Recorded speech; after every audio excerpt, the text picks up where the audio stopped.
नमस्कार. प्रकाशनाच्या पाऊलखुणा या पॉडकास्टमध्ये मी सत्यजित झंकार स्टुडिओमध्ये उपस्थित आहे आणि आज या पॉडकास्टमध्ये म्हणजे या पॉडकास्टमध्ये सर्वसाधारण प्रकाशनाशी निगडीत विविध माहिती ही एका छताखाली उपलब्ध करून देणे आणि ऑडिओ व्हिज्युअल फॉर्ममध्ये देणे या उद्दिष्टाने काम केलं जातं आणि वेगळे वेगळे विषय त्यातले तज्ज्ञ यांच्याशी बोलून माहिती घेऊन ती एडिट करून मग ती पुढे मांडली जाते. तर प्रकाशन म्हणलं की पुस्तक अर्थात आणि पुस्तक म्हणल्यानंतर त्यातला एक अत्यंत महत्त्वाचा भाग जो आहे तो म्हणजे प्रूफ रीडिंग किंवा मुद्रित शोधन असं आपण म्हणतो. तर ह्या संदर्भातील एक तज्ज्ञ व्यक्ती आज आपल्या स्टुडिओमध्ये आलेली आहे. ही व्यक्ती तज्ज्ञ अशा दृष्टीने आहे की मुद्रित शोधनाकडे त्रयस्थपणे पण आणि शिवाय 360 अंशातून पाहून त्यांनी काम केलेलं आहे. मी आपल्या स्टुडिओमध्ये स्वागत करतो वैशाली पेंडसे कार्लेकर यांचं. नमस्कार. नमस्कार. मी वैशाली ताई यांची ओळख अशी करून देतो की त्या स्वतः म्हणजे मी म्हणलं 360 अंशातून त्यांनी या विषयाकडे पाहिलं. तर मराठीची प्रचंड आवड आहे मुळात. सगळ्यात महत्त्वाचं ते आहे मला वाटतं. स्वतः लेखिका, संपादनाचं काम केलंय, अनुवादक म्हणून आपण काम केलंय, मुद्रित शोधन आपण करतात म्हणजे त्याचा तो किस्सा तो खूप इंटरेस्टिंग आहे, आपण बोलूच त्या संदर्भात. आणि आपण फर्ग्युसन कॉलेजमध्ये अध्यापक आहात. विश्वास प्रकाशनाचं आपण काम करता. मला एक छान गोष्ट तुमचा बायोडेटा वाचताना लक्षात आली की व्याकरणाविषयी तुम्ही भरपूर काम केलंय आणि सर्वसाधारणपणे म्हणजे अमराठी भाषिकांसाठी देखील तुम्ही काम केलेलं आहे. भाषासूत्र हे तुमचं सदर मला वाटतं लोकसत्तामध्ये होतं आणि अतिशय गाजलेलं असं हे सदर आहे. नुसतंच इतकं नाहीये तर बालकथा, बालकथांचं लिखाण देखील आपण केलेलं आहे. मला वाटतं संपादनही केलंय. आणि हे सर्व करताना मला वाटतं म्हणजे एकाच ठिकाणी ते 6 थिंकिंग हॅट नावाचा प्रकार असतो की संपादन, नंतर इकडे मुद्रित शोधन, असं ते तुम्हाला व्यवस्थित जमलंय.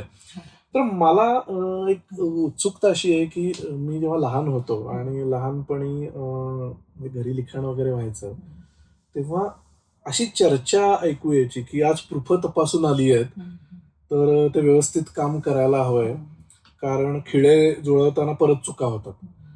तर तो काळ आणि आत्ताचा काळ याच्यात तसा बराच बदल आहे. परंतु प्रकाशन याविषयी आपण एकंदरीत जाणून घेतोय. तर मला उत्सुकता अशी आहे की आधीच्या काळात म्हणजे मुद्रित शोधन नेमकं आलं कसं याच्यात? त्याच्या मागे काही इतिहास आहे का? सुरुवात कशी झाली? सुरुवातीचा काही काळ त्याच्यात कसं होतं? आणि मग हळूहळू आत्ता काय बदल होत गेलेत?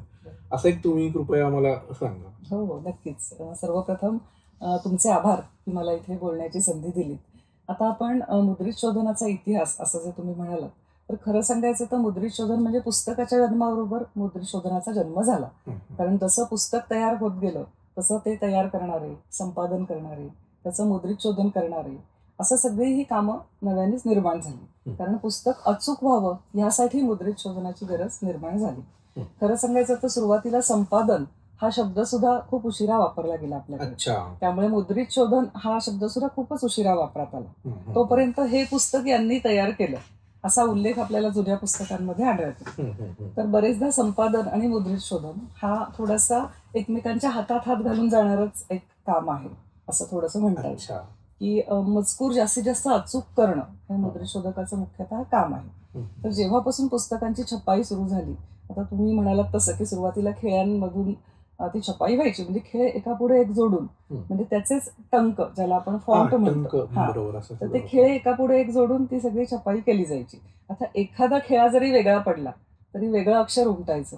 त्यामुळे मग ती दुरुस्ती करण्यासाठी तो खेळा बदलून योग्य जागी ठेवणं. खेळा म्हणजे असं मोल्ड असतो का, काय असतं? हा, मोल्डच असायचा तो, म्हणजे ते एकमेकात अडकवण्यासारखे ते मोल्ड केलेले असायचे अक्षरांचे मोल्ड. आणि मात्र त्याच्यात सगळं आकार, उकार, कान्हा, वेलांटी हे सगळे जोडणं आवश्यक असायचं. त्याच्यामुळे ते खूपच किचकट काम होतं, म्हणजे आता आपण कल्पना पण करू शकत नाही.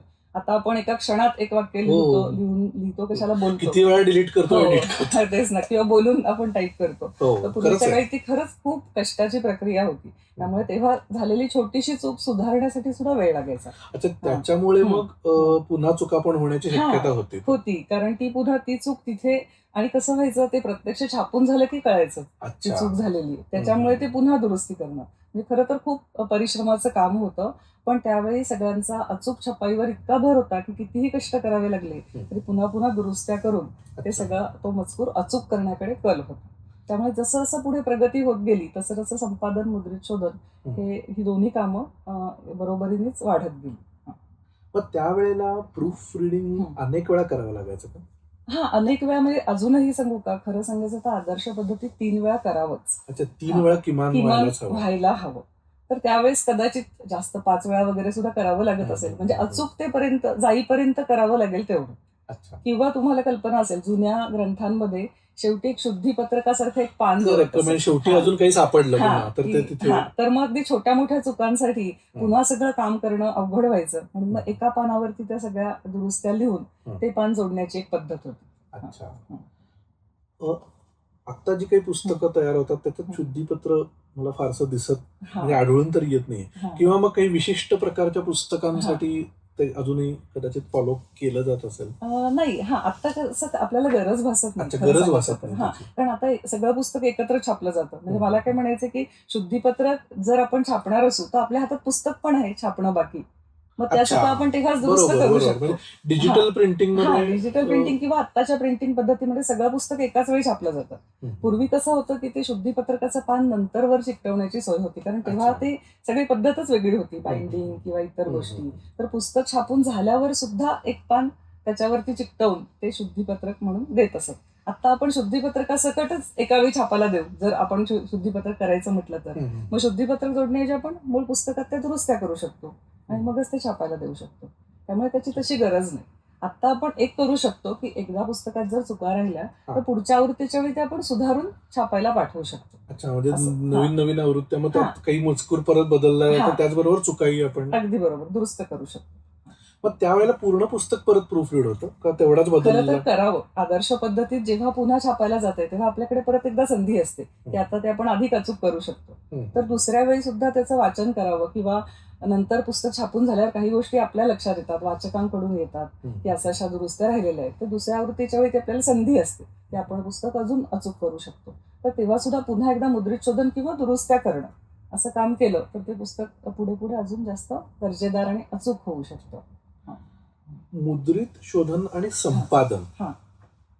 तशा दोन्हीही अदृश्य कला आपण म्हणू शकतो. बरोबर. म्हणजे तुमचं काम जेवढं तुम्ही अचूक करता तेवढं तुमचं अस्तित्व जाणवत नाही अगदी बरोबर. असं म्हणू शकतो. कारण जर चुका असतील तर अरे हे कोणाचं काम आहे असं मुद्दाम विचारलं जातं. बरोबर. त्यामुळे हे अचूक काम करणं याच्यावरती तुमचा भर असतोच. अगदी. पण ह्याच्यात संपादन केल्यानंतर हे यांनी एडिट केलंय बरं का असं कुठेतरी म्हणलं जातं. बरोबर. तसं मुद्दाम प्रूफ रिडरचं नाव त्या एडिटरच्या पानात वगैरे तरी मी पाहिलं विशेष नाही. पण म्हणजे ऋणनिर्देश किंवा ह्याच्यात ते नक्की येतं. बरोबर. कारण ते काम तितकं महत्वाचं आहे. नक्कीच. पण तरीही एक मला म्हणजे उत्सुकता म्हणून की संपादन आणि मुद्रित शोधन ह्याच्यात नेमका काय फरक आहे आणि एक लेखक म्हणून किंवा एक प्रकाशक म्हणून मी हे दोन रोल एकच ठेवावेत का वेगळे ठेवावेत असं एक सर्वसाधारण कन्फ्युजन देखील आहे. बरोबर. तर एक महत्वाचं म्हणजे तुम्ही म्हणाल तसं संपादकांचं नाव पुस्तकावर येतं. तर आता बरेच ठिकाणी मुद्रित शोधकाचं नाव सुद्धा त्याच्या छापलेलं असतं आणि त्यांना योग्य ते श्रेय दिलेलं असतं. तर दिवाळी अंकांमध्ये विशेषतः आपण पाहिलंच आहे. तर बरेच ठिकाणी हल्ली तो उल्लेख होतो. ही खूप महत्वाची गोष्ट आहे. अजून एक मला या संदर्भात आठवलं की अंतर्नाद जो अंक होता पुण्यातूनच निघतो आपलं, तर त्याचे व्याकरण सल्लागार म्हणून यास्मिन शेखांचं नाव यायचं. तर अप्रत्यक्षरित्या ते मुद्रित शोधनच त्या करायच्या. पण मुद्रित शोधकाचं काम हे व्याकरण सल्लागाराचं आहे हे भानू काळेंनी तिथे अगदी अधोरेखित केलं आणि त्याने अंतर्नादमध्ये व्याकरण सल्लागार यास्मिन शेख असं नाव लिहिलं. तर ती खूप महत्वाची गोष्ट आहे असं मला वाटतं. म्हणजे खरं तर मुद्रित शोधक यालाच पर्याय म्हणजे व्याकरण सल्लागार असं आपण म्हणू शकतो. कारण हे काम त्याला त्याच धर्तीवर आहे सगळं. हे करिअर ऑपॉर्च्युनिटी देखील त्या नक्की दृष्टीने नक्की दिसते. खूपच आपण महत्वाची बोलूच आहे. त्या हो मुद्द्यावरती, पण मला एक निश्चित छान निश्चित. मुद्दा समजला. अगदी अगदी बरोबर निश्चितपणे. आणि तुम्ही म्हणालात तसं की संपादन आणि मुद्रित शोधन, तर यात एक महत्वाचा फरक म्हणजे संपादन हे थोडं आशयाशी निगडीत असतं. अच्छा. म्हणजे त्याच्यात काय लिहिलंय, कसं लिहिलंय, त्याचं सादरीकरण कसं आहे, त्याचा क्रम कसा आहे आशयाचा, याकडे संपादक जास्त लक्ष देतो. आणि मुद्रित शोधकाची जबाबदारी थोडीशी मर्यादित आहे, की तो शब्दलेखनाकडे आणि वाक्यलेखनाकडे लक्ष देतो. म्हणजे तो शब्द ऱ्हस्व-दीर्घ बरोबर आहे ना, त्यात विरामचिन्ह आलेली आहेत ना, वाक्य अर्थपूर्ण आहे ना, एखादा शब्द गाळला गेला नाही ना. आणि अजून एक अगदी महत्वाचं म्हणजे खरं तर ती पहिल्याच टप्प्यावर असणारी पायरी, लेखकाने लिहिलेलं सगळं टंकित झालेलं आहे ना. अच्छा. म्हणजे असंही असू शकतं की लेखकाने एक 100 पानी मजकूर दिलाय, मधलं एखादं पान टाईप व्हायचं राहिलंय हो. का, एखादा शब्द किंवा एखादी ओळ गाळली गेली का. कारण हा मानवी चुका आहेत की Correct. आपण टाईप करणाऱ्या अगदीच व्यक्ती अगदी नैसर्गिकच आहे सहज म्हणजे. होऊ शकतं की टाईप करणारी व्यक्ती एखादी ओळ विसरू शकते, बरोबर. एखादा शब्द दोनदा वाचू शकते, टाईप करू शकते. तर थोडंसं पहिल्या टप्प्यावर हेही काम आहे की आपल्याकडे जे लेखी आलेला आहे मजकूर, तो तसाच्या तसा टाईप झालेला आहे की नाही, अच्छा. हे पाहणं. आणि मग दुसऱ्या टप्प्यावर जे टाईप झालेलं आहे ते व्यवस्थित झालेलं आहे ना, म्हणजे ते ऱ्हस्व-दीर्घाच्या दृष्टीने दुरुस्त करणं.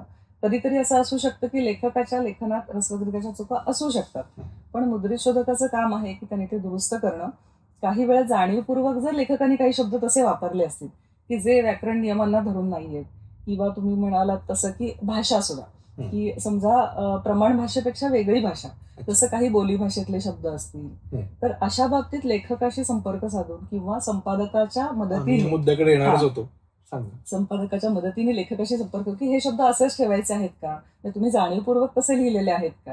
आणि मग तसा जर लेखकाचा आग्रह असेल किंवा त्याचं मत असेल की हे शब्द तुम्ही असेच लिहा किंवा असेच ठेवा पुस्तकात, तर मग आपल्याला ते तसेच ठेवणं भाग आहे. म्हणजे जसे बोलभाषेत आहेत किंवा एखाद्या ग्रामीण बोलीतले शब्द आहेत, तर बरोबर. तिथे आपण प्रमाण भाषेचे नियम लावणं बरोबर नाही. कारण ती लेखकाची शैली आहे. शैली आहे. म्हणजे त्याला त्याचा जो प्रभाव आहे किंवा त्या लेखनातून जे सांगायचे ते त्याच भाषेतून येऊ शकणार आहे.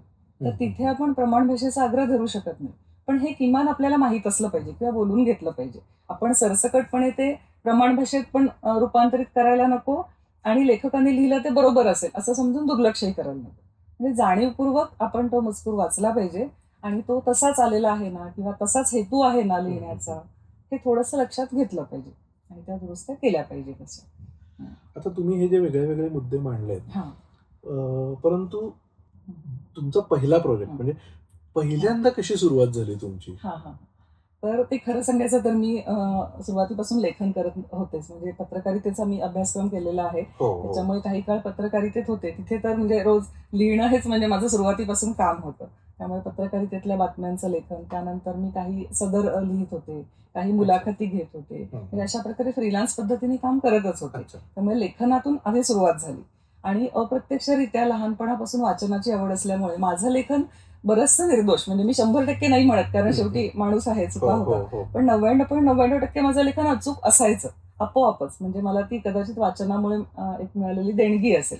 त्यामुळे माझ्या लेखनात शक्यतो कोणाला चूक मिळत नसे आणि त्यामुळे मग सगळ्यांना वाटायचं की अरे तुला कसं हे माहिती? म्हटलं माहित नाही, मी वाचल्यामुळे असेल. आणि अजून एक म्हणजे माझा स्वतःचा कटाक्ष होता की आपल्या लिखाणात चूक राहू नये. एखादा शब्द कसा लिहायचा तर मी लगेच कोशात किंवा कोणाला तरी विचारून तो अचूक लिहायचे. आणि मग हळूहळू सगळ्यांनाच लक्षात आलं की माझं लिखाण अचूक आहे. तर मग बाकीचे काही जण मला त्यांचं लिखाण दुरुस्त करायला द्यायला लागले किंवा तपासायला, की जरा तू आमचंही लिखाण पाहतेस का, म्हणजे हा चुका राहायला नको. अशा अप्रत्यक्षरित्या ते मुद्रित शोधनाचं काम माझ्याकडे यायला लागलं. अर्थात म्हणजे ते व्यावसायिक म्हणू शकत नाही, पण अप्रत्यक्षरित्या आजपर्यंत मला खूप जण असा मजकूर लिहून पाठवतात की जरा तपासून बघ, तुझ्या नजरेखालून गेला की आपल्याला अचूक करून पुढे पाठवता येईल. तर असं माझ्या कामाची सुरुवात झाली. आणि थोडंसं अजून पुढच्या टप्प्यावर म्हणता येईल की जेव्हा मी संपादनाचं काम सुरू केलं, आता संपादन करताना आपण मजकूर वाचतो, आपोआप मला चुका दिसल्या की मी दुरुस्त करायचे. त्यामुळे ते संपादन आणि मुद्रित शोधन हे पण एकत्रच माझं काम व्हायला लागलं. पण एवढं मात्र मी जाणीवपूर्वक केलं की जेव्हा संपादन आणि मुद्रित शोधन, हां, हे दोन्ही वेगवेगळी कामं आहेत. तर माझी बघण्याची दृष्टी सुद्धा मी त्याप्रमाणे ठेवली की एकदा मी संपादनाच्या दृष्टीने पाहायचे, नंतर मुद्रित शोधन करायचे, त्याच्यानंतर मी अजून एका व्यक्तीला ते दाखवायचं. कारण ह्या दोन्ही कामं मीच केलेली असल्यामुळे माझ्याकडून निश्चितपणे काही चुका राहू शकतात. तर अशा वेळी अजून एखादी व्यक्ती ते पाहायची आणि असं व्हायचं सुद्धा की त्या व्यक्तीच्या पण काही चुका लक्षात यायच्या, मग त्या मी दुरुस्त करायचे. असं थोडंसं ते काम झालं. पण काही कामं मात्र मी संपादन इतर कोणीतरी केलेलं आणि फक्त मुद्रित शोधनासाठी माझ्याकडे आलेलं हम्म. किंवा काही सल्ल्यासाठी की आम्ही एकदा मुद्रित शोधन करून घेतलंय पण मला काही शब्दांबद्दल शंका आहे. अच्छा. तर मग तेव्हा माझा सल्ला घेण्यासाठी किंवा काही विशिष्ट शब्दच मला लोक विचारतात की असं पूर्ण मुद्रित शोधन नाही पण आम्ही ह्या अंकाचं काम करतोय तर हे 10 शब्द आम्हाला असे अच्छा, अडतायत इतकं की स्पेसिफिक. की ते रस्व दीर्घाबद्दल वाद आहे. तर असे पण काही शब्द आहेत की जे शब्द वेगवेगळ्या अभ्यासकांनी वेगवेगळ्या पद्धतीने लिहिण्यासाठी सांगितलेले आहेत आणि त्याची त्यांनी शास्त्रीय कारणंही दिलेली आहेत किंवा त्यांचा तर्कही आहे. तर अशा वेळी आपल्याला एक निर्णय द्यावा लागतो की निदान आपल्या मासिकामध्ये हा शब्द आपण असा लिहूया किंवा काही शब्द दोन्ही प्रकारे लिहून चालतात. तर मग आपण आपल्याला जो योग्य वाटतो त्या पद्धतीने लिहूया. मग तिथे तुम्ही दुसरा आशय शब्द पण- पाहता का? हा तिथे आशय किंवा आपलं स्वतःचा तर्क. म्हणजे आता अगदी तुम्ही विचारलं तर खुश हा शब्द आहे. तर खुश शब्द हिंदीमध्ये रस्व आहे आणि हो. शहामृगातला. हा तर आता तो आपल्याकडे खू रस्व दीर्घ म्हणजे दीर्घ खू आणि शहामृगातला आणि षटकोनी असं दोन्ही प्रकारे योग्य मानला जातो. म्हणजे बर. बऱ्याच व्याकरणाच्या पुस्तकांमध्ये पण दोन्ही योग्य असेही काही शब्द आहेत. या प्रकारे लिहिला तरी योग्य आणि या प्रकारे लिहिला तरी योग्य. तर इथे मी थोडासा असा तर्क लावला की खुश हा शब्द फारसी अरबीतून आपल्याकडे आलाय, मूळ मराठी नाही. तर फारसी अरबीमध्ये श पोटफोड्या नाहीच आहे. फक्त संस्कृतमध्ये श आपण षटकोनातला श लिहितो पण फारसी अरबीमध्ये शहामृगातला श आहे. त्यामुळे मूळ शब्द खुश हा शहामृगातल्या शचाच असणार आणि तो आपल्याकडे आल्यानंतर आपण तो पोटफोड्या पण लिहितो आणि शहामृगातला श पण लिहितो. तर मग मुळाबर हुकूम लिहायचं म्हणून मी स्वतःच्या लेखनात तरी खू दीर्घ आणि शहामृगातला असा लिहिते. ओके. आणि म्हणजे ह्याला माझं मी एक कारण शोधलं की मी असा लिहिते. बरं तो चुकीचा नाहीच आहे, तोही बरोबर असं तज्ज्ञांनी सांगितलेलंच आहे पण दुसराही बरोबर असंही काहींनी सांगितलेलं आहे. तर अशा वेळी आपण एकतर स्वतःचा तर्क आणि आपण ज्यांच्यासाठी काम करतोय त्यांचं काय मत आहे म्हणजे महत्वाचं. म्हणजे प्रत्येक प्रकाशनगृहाची पण एक शैली असते, शैली पुस्तक असतं. तर साधारण या प्रकाशनात हा शब्द असा वापरतात असं जर त्यांच्या संपादकांचं काही एक मत असेल तर आपण तसंही करूया. म्हणजे मुद्रित शोधकांनी शेवटी संपादकांच्या सल्ल्यानुसार संपादकांच्या मतानुसार आपलं मत मांडणं आवश्यक आहे. तर समजा मी जरी असं म्हटलं की मी खुश शब्द असा लिहिते तरी त्या संपादकांनी जर मला सांगितलं की नाही आमच्याकडे असं लिहिण्याची पद्धत आहे तर मग मी तसा बदल तो करायला हवा. तेही माझं काम आहे की त्यांच्या मताप्रमाणे बदल केला पाहिजे. पण आपण आपला तर्क मांडू शकतो आणि जर कोणी आपल्याला सल्ला विचारला तर आपण असं सांगू शकतो निश्चितपणे. आता मगाशी तुम्ही हे सर्व सांगताना एक उल्लेख की तुम्ही कोशात बघून असं एक उल्लेख केला. तर या सर्वसाधारण ऍक्टिव्हिटीज आणि प्रूफ रिडिंगसाठी असे काही वेगळे वेगळे रेफरन्स मटेरियल्स आहेत का की जी प्रकाशकालाही माहिती असावीत किंवा लेखक नाही पण इन जनरल प्रूफ रिडिंग कडे कोणी करिअर म्हणून बघत असेल संधी म्हणून तर त्यांनी नक्की काय काय रेफर करावं किंवा कुठल्या टाईपच्या लिखाणासाठी काय रेफर करावं असं काही तुम्ही सांगू शकाल? हो नक्कीच सांगू शकते. एक म्हणजे मोरा वाळंबे, व्याकरणकार मोरा वाळंबे यांचं नाव आपल्या सगळ्यांना माहीतच आहे. तर त्यांनी लिहिलेली जी पुस्तकं आहेत त्यांनी शुद्धलेखन प्रदीप म्हणून पण एक पुस्तक लिहिलंय आणि त्यांचं सुगम मराठी व्याकरण लेखन हेही आहे. तर ह्या दोन्ही पुस्तकांमध्ये हा आपल्याला सगळ्या शब्दांचा बहुतेक सगळे शब्द त्यांनी घेतलेले आहेत. त्याबरोबरच अरुण फडके यांचा एक लेखन कोश आहे त्यामध्ये आपल्याला बरेच शब्द मिळू शकतात. त्यानंतर यास्मिन शेखांचा एक कोश आहे तर त्यांच्या कोशामध्ये पण हे बरेचसे शब्द दिलेले आहेत. तर हे मुख्य कोश झाले. त्याबाहेर विविध शब्द रत्नाकर आहे, आदर्श मराठी शब्दकोश आहे. तर खरं सांगायचं तर मराठीत खूप मोठी कोश परंपरा आहे आणि पूर्वीच्या सर्व या लेखकांचा कटाक्ष होता की आपला कोश जरी समानार्थी शब्दांचा असेल म्हणजे शुद्ध लेखनासाठी हा कोश नाहीये, समानार्थी शब्दांसाठी आहे तरीही शुद्ध लेखन अचूक असलं पाहिजे हा त्यांचा कटाक्ष होता. म्हणजे जरी शुद्ध लेखनासाठी संदर्भ नसेल तरी आपण तो कोश पाहून सांगू शकतो ज्या अर्थी विविध शब्द रत्नाकर मध्ये हा रस्व आहे त्या अर्थी तो बरोबर आहे. त्यामुळे हे जुने पूर्वीचे सगळे कोश आहेत हे आपण शुद्ध लेखनासाठी ग्राह्य धरू शकतो. आणि त्याबाहेर आता नवीन म्हटलं तर व्हॉट्सअप गट आहेत आपले वेगवेगळे. तर यातून बरेच असे तज्ज्ञ काही गटांवर असतात. तर आपल्याला शंका आली तर आपण आपल्या अशा कुठल्या गटातही विचारू शकतो. आणि बरेचदा मराठीतल्या बऱ्याचशा शंका ह्या तत्सम शब्दांबद्दल निर्माण होतात की तो शब्द कसा लिहावा कारण त्याला कारण मराठीत सापडत नाही, ते संस्कृतमध्ये असतं. त्यामुळे संस्कृत तज्ज्ञ बरेचदा हे आपल्याला सांगू शकतात की ह्या शब्दाची व्युत्पत्ती अशी आहे त्यामुळे हा असा रस्व लिहायचा किंवा असा दीर्घ लिहायचा. अच्छा. तर अशा मार्गाने आपण ज्ञान वाढवू शकतो. आणि आजकाल आपण खरोखर सगळेच जण एकमेकांशी पटकन कनेक्ट होतो. फेसबुकवर होतो, व्हॉट्सअपवर हो होतो. हो. तर अशातनं ज्याला खरंच आवड आहे ती व्यक्ती अशा गटात सामील होऊ शकते आणि अशा तज्ज्ञांकडून मार्गदर्शन घेऊ शकते. आणि आजकाल हा विषय इतका दुर्लक्षित झालाय की असं कोणी विचारतंय म्हटल्यावर हे तज्ज्ञ निश्चितपणे त्यांना मदत करतील. म्हणजे मी स्वतः तरी मला सुद्धा कोणी काही विचारलं की मला आनंद होतो, अरे वा, म्हणजे ह्याला जाणीव आहे की आपण हे नीट लिहिलं पाहिजे. तर मी उत्साहाने त्यांना माहिती देते. असे खूप जण आहेत की जे आपल्याला माहिती हवी असेल तर मदत करायला तयार असतात. मला सांगा, आत्ताच्या या सोशल मीडियाच्या हा. म्हणजे आता आपण फेसबुक आणि हो. व्हॉट्सअप गट याचा हा, उल्लेख हा. केला हा, तर हा, हा. एक म, जी मराठी वापरली जाते पटकन पोस्ट लिहिताना हो, वगैरे असं हो. आपण म्हणू, बरोबर. तर त्याला हा. बरेच जण इंग्लिश असं म्हणतात. हो हो हो हो. तर ह्या भाषेत समजा म्हणजे आता या पद्धतीने लिखाण जे झालंय की तसं फ्री आहे ते, म्हणजे माझ्या डोक्यातले विचार आले आणि मी लिहून काढले. हा, हा. आणि कदाचित त्याला सुसूत्रता आहे म्हणून मला कोणीतरी म्हणतं की अरे छान लिहिलंय तर तू प्रसिद्ध का नाही करत. अशा प्रकारचं लिखाण जेव्हा समोर येतं त्यावेळी तुम्ही त्याच्याकडे कुठल्या अँगलनी बघता? तर हा चांगला प्रश्न आहे की आता सोशल मीडियावर खूप मोठ्या प्रमाणावर लेखन होत आहे आणि खूप तरुण वाचक, तरुण लेखक त्यामध्ये लिहित आहेत, तरुण वाचक वाचतायत. इन्स्टा असो, फेसबुक असो. बरोबर. तर हे लेखन वाढलंय हे एका प्रकारे चांगलंच लक्षण आहे. पण ती सूज असायला नको. म्हणजे आपण म्हणतो ना वाढ आणि सूज. तर काही लेखक खरोखर खूप छान लिहितात, व्याकरण शुद्ध सुद्धा असतं, त्याच्यामध्ये चुका नसतात. पण काही जण अगदी कसंही लिहितात, म्हणजे आलं मनात लिहून टाकलं, त्यात काही विरामचिन्ह नाही, ऱ्हस्व दीर्घ नाही, त्या वाक्याचा अर्थ सुद्धा कळत नाही. म्हणजे तुम्हाला जर काही लिहून लोकांना सांगायचंय तर जर तुम्हाला लोकांना ते कळलंच नाही की तुम्ही इतक्या चुका केल्यामुळे त्याचा अर्थच लागला नाही तर त्याचा काहीच उपयोग नाही. त्यामुळे जेव्हा सोशल मीडियावरती जे कोणी लिहितात त्यांनी पण ते व्याकरण शुद्ध असेल याकडे लक्ष दिलं पाहिजे. कारण अजून एक याचा दुसरा धोका, जसं आपण म्हटलो की पुस्तकात लिहिलेलं किंवा छापलेलं ते बरोबर असा आपला जो समज असतो. कारण आपल्या समोर ते अक्षरं असतात आणि छापलंय म्हणजे निश्चितपणे ते बरोबर आहे. तसंच आता सोशल मीडिया, आपण पुस्तकापेक्षा जास्त सोशल मीडियावर वाचतो. मग एखादा चुकीचा शब्द आपल्या समोर बरेचदा आला, 10 वेळा आला, 20 वेळा आला, तर आपल्याला तो बरोबर वाटायला लागतो कारण तोच आपण जास्त वेळा वाचलाय आणि योग्य शब्द आपण एकदाच पाहिलेला असतो. तर त्याच्यामुळे चुकीचंच लेखन रूढ होण्याची शक्यता आहे. आणि मग किंवा चूक बरोबर समजेनासच होईल. म्हणजे खरोखर आमचं सुद्धा असं होतं, कधीतरी इतका चुकांनी भरलेला मजकूर येतो की तो दुरुस्त करता करता आपल्याला समजेनासं होतं की अरे आता एवढं हे चुकलेलं आहे का, हे बरोबर आहे.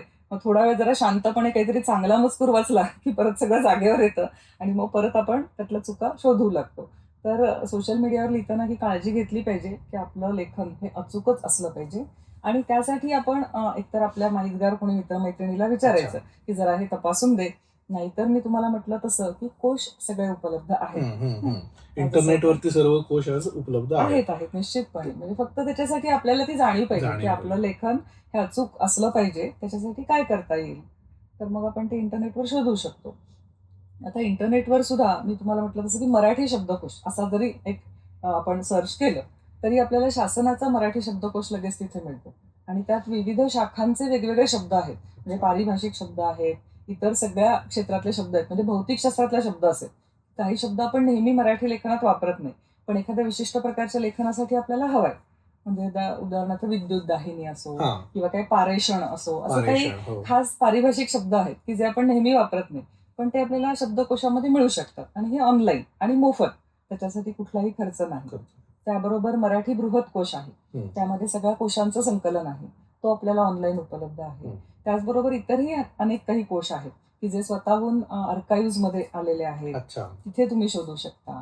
आणि जर तुम्हाला काही संदर्भ ग्रंथ हवेच असले तर तुम्ही प्रत्यक्ष पण कोश विकत घेऊ शकता. आता म्हणजे बरेच कोश उपलब्ध आहेत तसे. म्हणजे एखाद्या पुस्तकात एखादं वाक्य, एखादा शब्द किंवा एखादा वाक्याचा प्रयोग हा सतत आलाय म्हणून तो बरोबर असं नाहीये. तर स्टँडर्डाइज काहीतरी डॉक्युमेंटेशन आहे आपल्याकडे, ते रेफर करायला हवंय.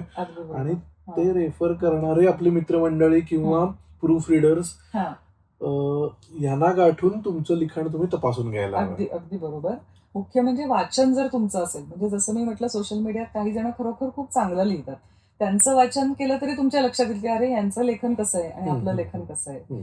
कारण मुख्यतः मुद्रित शोधन किंवा लेखनात चूक न आढळणं याचं मुख्य कारण मला तरी असं वाटतं की वाचन. आपलं मराठी वाचन जर भरपूर असेल आणि ते अर्थातच पूर्वीपासून पुस्तकांमधलं लेखन हे बरेचदा जवळपास 99% अचूकच असतं, 100%पर्यंत.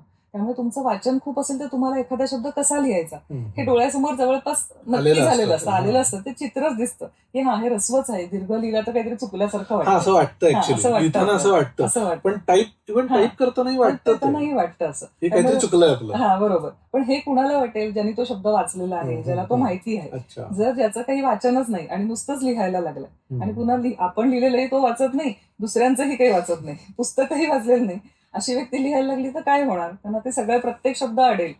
तर ह्याच्यासाठी महत्वाचं म्हणजे वाचन, नंतर जाणीवपूर्वक वाचन, आणि जेव्हा आपण लेखन करतो तेव्हा त्यातला प्रत्येक शब्द अचूक असेल याची खात्री करून घेणं, नाहीतर कोशात पाहणं किंवा कुठल्या तरी तज्ज्ञ व्यक्तीला विचारणं. आणि एकदा तुम्हाला ती सवय लागली की कसं होईल, एक दोनदा सुरुवातीला मला 10 शब्द अडतील, मी कुणाला तरी विचारून घेईल, Correct. पुढच्या वेळी आपल्याला ते 10 शब्द येतील, कारण आपण माहिती करून घेतलंय की हा आधारित मधला री पहिलाच आहे, हा आता मी पुढच्या वेळी चुकणार नाही.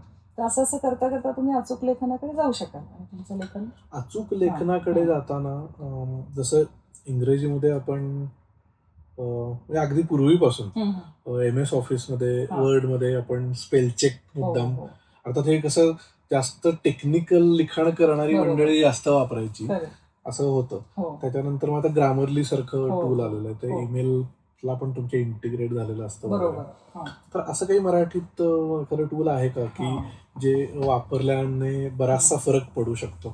खरं सांगायचं दुर्दैवाने तसं आता मराठीत नाहीये उपलब्ध. 2-3 जणांनी प्रयत्न केले होते आणि बरेचसे ते पूर्णत्वाकडे पोहोचले होते, पण ते पूर्ण काम झालं नाही किंवा आता सर्वांसाठी उपलब्ध नाही. म्हणजे काही टप्प्यावर असू शकेल ते झालेलं, पण आता तरी सर्वांसाठी सरसकट उपलब्ध नाहीये.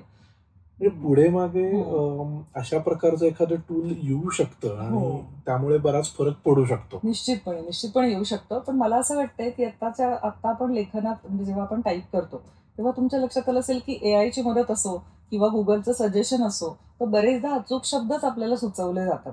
तर ही कदाचित तंत्रज्ञानाच्या प्रगतीने ते आपोआपच ते निर्माण होईल. मला वाटतं मगाशी तुम्ही म्हणालात शब्दकोशांपासून बऱ्याच गोष्टी आता ऑनलाईन उपलब्ध आहेत, तर ते नक्कीच AI त्या डेटामधून आणत असणार आहे आणि म्हणून अचूकता वाढली असणार. अगदी बरोबर. त्याच्यामुळे बरेचदा ते अचूक असतंच लेखन, पण मी म्हटलं असं की 100% नाही, पण 90% ते लेखन अचूक झालंय.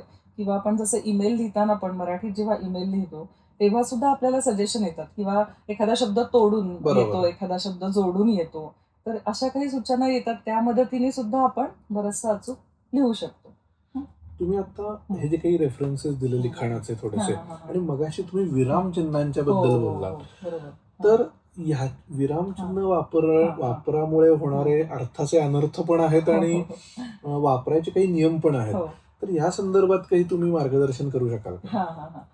खरं सांगायचं तर विरामचिन्ह ही आपल्याला त्याचा अर्थबोध होण्यासाठी आपण वापरतो. आणि ही विरामचिन्हांबद्दलची गोष्ट तुम्हाला कदाचित माहित असेल की मराठीत पूर्वी विरामचिन्ह नव्हती. पूर्वी फक्त आपण पोथ्या किंवा अशा लिखाणामध्ये दंड लिहिला दंड असायचे. आणि त्याच्याही आधी जेव्हा मोडी लिपीमध्ये लेखन व्हायचं तर मोडीमध्ये सगळी अक्षरं सलग लिहिलेली असायची, त्याच्यामुळे तिथे पण विरामचिन्हांची काही गरज नव्हती. पण इंग्रजीच्या प्रभावाने म्हणजे इंग्रजी लेखनाची जी मराठी पुस्तकं त्याच्यात पण अशी सलग वाक्य वाचल्याचं मला आठवतं, अगदी बराच अधिकचा. अगदी बरोबर, कारण ती सलगच लेखनाची पद्धत होती. जेव्हा इंग्रजीच्या प्रभावानंतर म्हणजे इंग्रज आपल्याकडे आले आणि इंग्रजीमध्ये जी विरामचिन्ह आहेत त्याचा वापर मग आपल्या मराठी लेखनामध्ये व्हायला लागला आणि इंग्रजीकडून मिळालेली ती देणगी आहे आपल्याला. इंटरेस्टिंग आहे. त्याच्यामुळे मराठीत विरामचिन्ह इंग्रजीकडून आली आणि त्यामुळे इंग्रजीत ज्या अर्थाने वापरली जातात, जशा पद्धतीने वापरली जातात, तशाच प्रकारे ती मराठीमध्ये वापरली जातात. त्यामुळे खरं तर हे सोपं व्हायला पाहिजे होतं की इंग्रजीत वापरतात, त्यामुळे इंग्रजीतली ज्यांना माहिती आहेत त्यांना मराठीत पण तशा अर्थाने वापरता यायला पाहिजे. पण मराठीत मात्र विरामचिन्ह वापरताना लोक खूप आळस करतात, म्हणजे जाणीवपूर्वक लक्ष देत नाहीत. स्वल्पविराम कुठे द्यायचा, अर्धविराम कुठे द्यायचा, किंवा संयोग चिन्ह असतं 2 शब्दांच्या मध्ये, तर संयोग चिन्हाच्या आधी आणि नंतर स्पेस नसते, हे खूप जणांच्या लक्षात येत नाही. किंवा अपसरण चिन्ह आहे तर ते संयोग चिन्हाच्या दुप्पट अंतराची ती रेष असते, म्हणजे थोडी मोठी रेष असते अपसरण चिन्हाची, आणि त्याचा अर्थ संयोग चिन्हापेक्षा वेगळा आहे. म्हणजे अपसरण चिन्ह 2दा द्यावं लागतं आणि अपसरण चिन्हामध्ये चिन्हानंतर थोडी जास्तीची माहिती दिलेली असते आणि मग पुन्हा मूळ वाक्य पुढे सुरू होतं, अशा अर्थाने अपसरण चिन्ह आहे. तर अशी काही चिन्ह आहेत की जी आता जवळपास बरेच जण वापरत नाहीत आणि सलग लेखन करतात, पण जेव्हा मुद्रित शोधून करतो तेव्हा ही आपल्याला काळजी घ्यावी लागते. की एकतर लेखन म्हणजे विरामचिन्ह योग्य वापरली आहेत की नाही, नसतील तर ती सगळी द्यावी लागतात. कधीतरी अगदी सलग लेखन येतं आणि मग आपल्याला विरामचिन्ह त्यामध्ये द्यावी लागतात.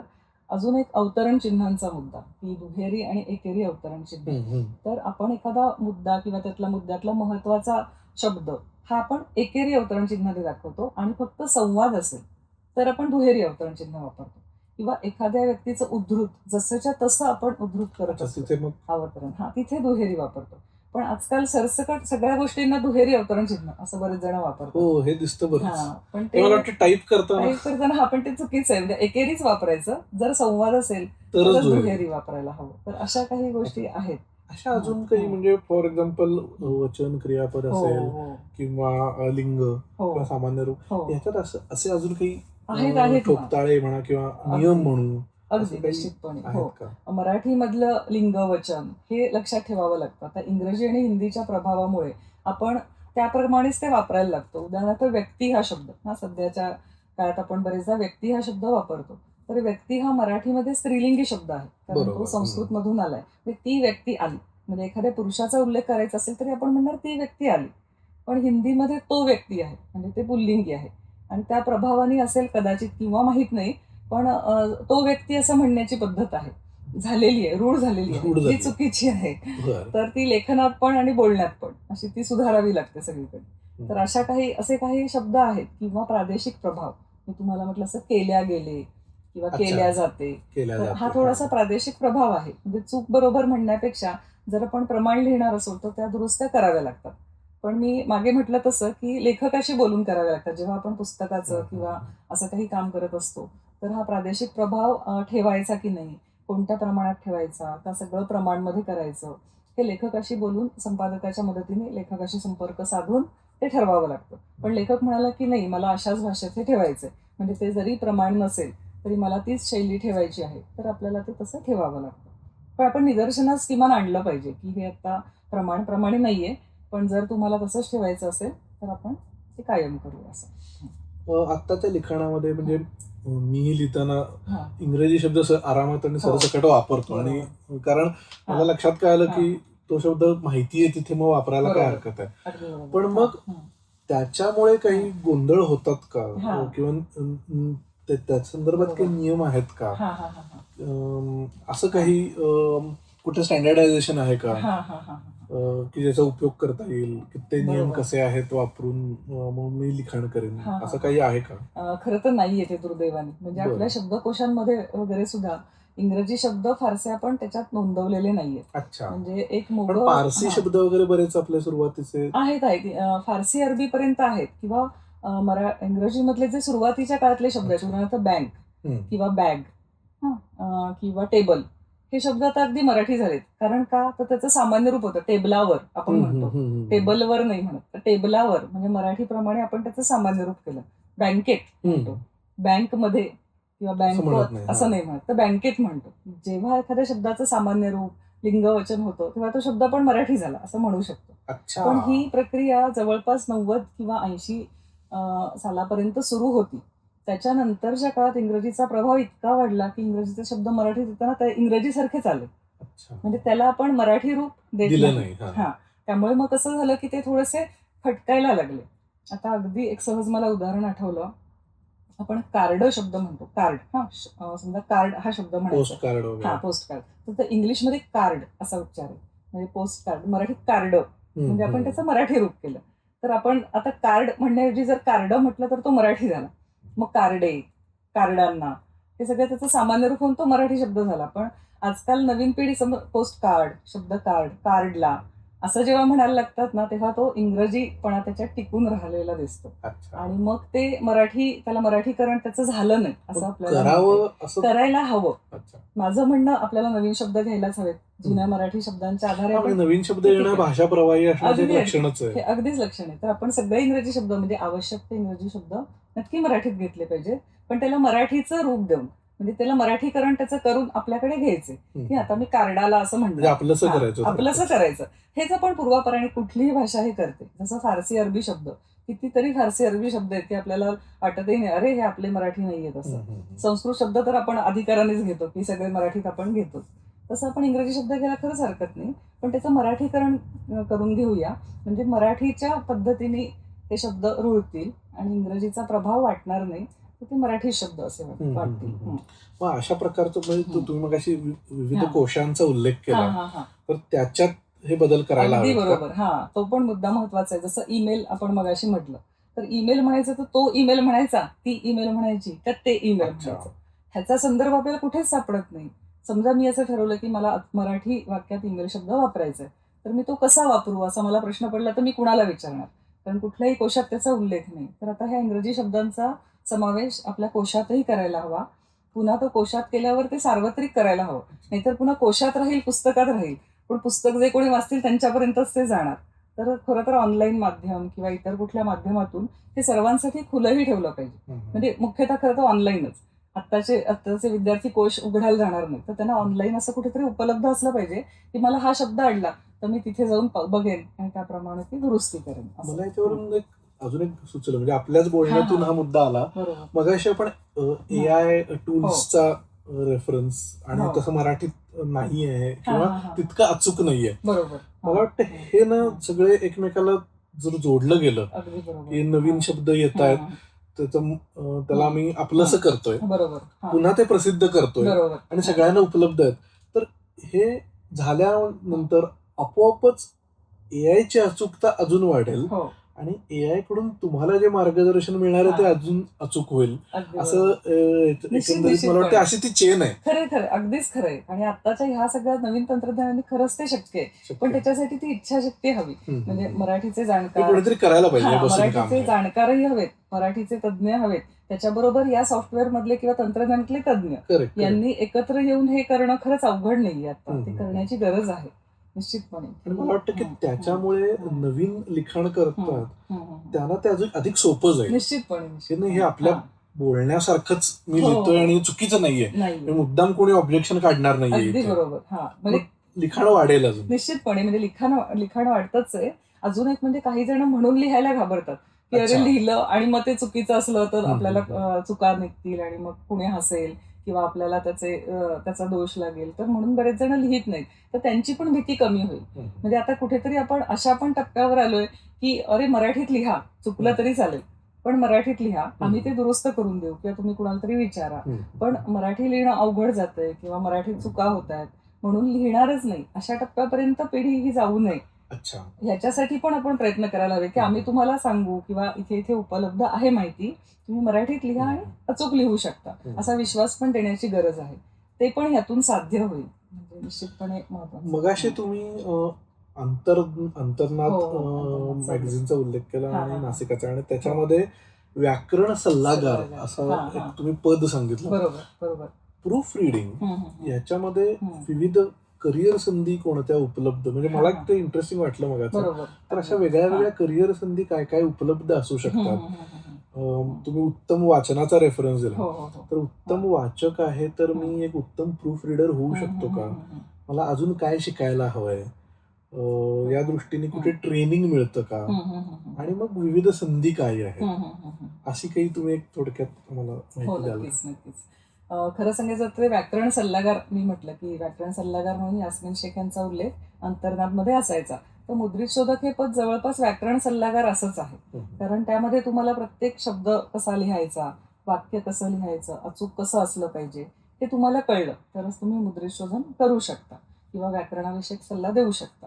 तर आता याच्याबद्दल सांगायचं तर म्हणजे ती कुठली कौशल्य असायला पाहिजे असा आपण विचार केला तर महत्वाचं म्हणजे तो उत्तम वाचक असलेलाच पाहिजे. ज्या व्यक्तीला मुद्रित शोधन करायचंय तिला ते उत्तम वाचन असेल तर प्रत्येक शब्द, म्हणजे अगदी खरं सांगायचं, आता जेव्हा केव्हा मी मुद्रित शोधन करायला लागले, मी काही ते नियम पाठ करून नाही बसले की हे 18 नियम माझे पाठ आहेत म्हणजे मला आलं. तर कारण त्या प्रत्येक नियमाचा त्या ठिकाणी मला उपयोग करण्याची गरज भासली की मी तो नियम आठवायचे. पण 80-90% मला ते शब्द माहीतच असायचे, का तर वाचनामुळे माझं पक्क झालंय. 10% शब्दांसाठी मी नियमांचा आधार घ्यायचे. पण तुम्हाला जर तुमचं वाचन नाही, तुम्हाला शब्द कसे लिहितात माहित नाही, तुम्ही फक्त नियम घेऊन बसलात तर तुम्हाला खूप वेळ लागेल. प्रत्येक शब्द तुम्ही नियमाला ताडून बघणार का? तर ते नियम ही आपल्याला वाचन हवं. नियम ही एक मदत आहे.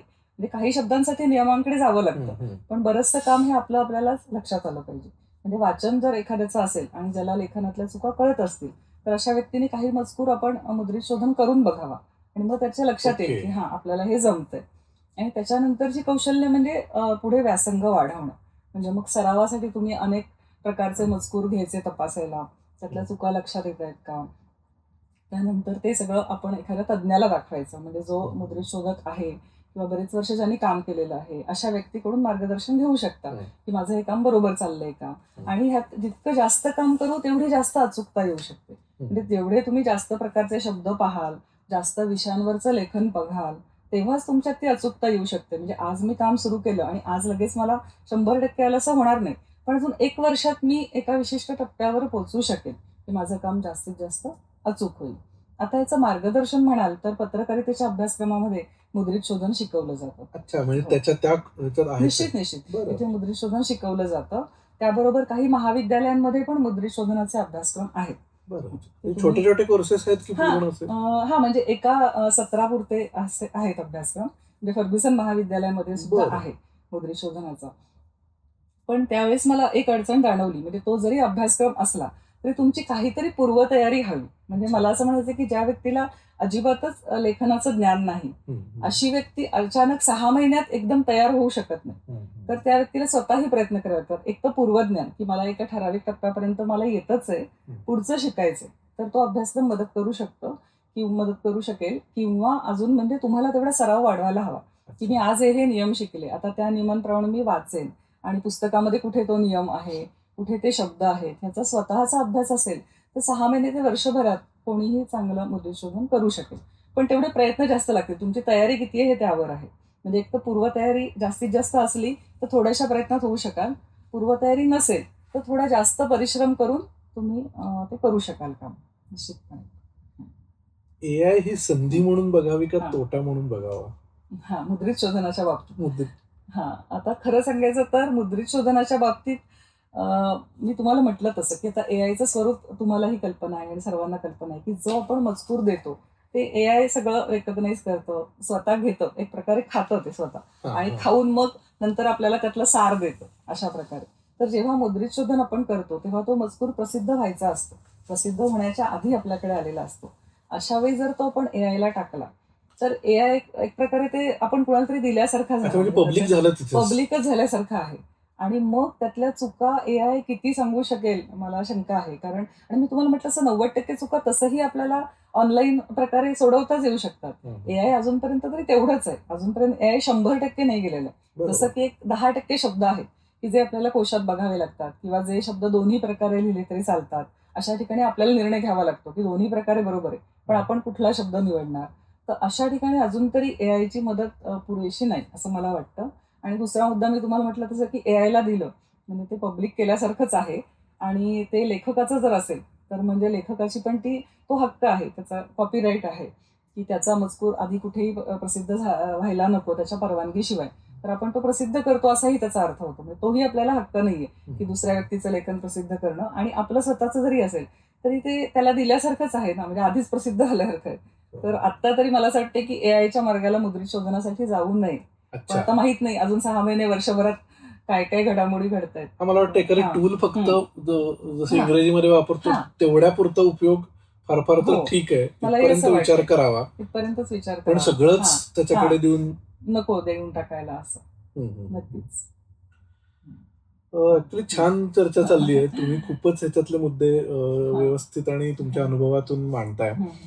एक असाच आता माध्यमामध्ये जसं म्हणजे प्रिंट बुक आणि त्याच्याबरोबर तर इथे आम्ही ऑडिओ बुकचं काम करतो, ई बुकचं काम करतो.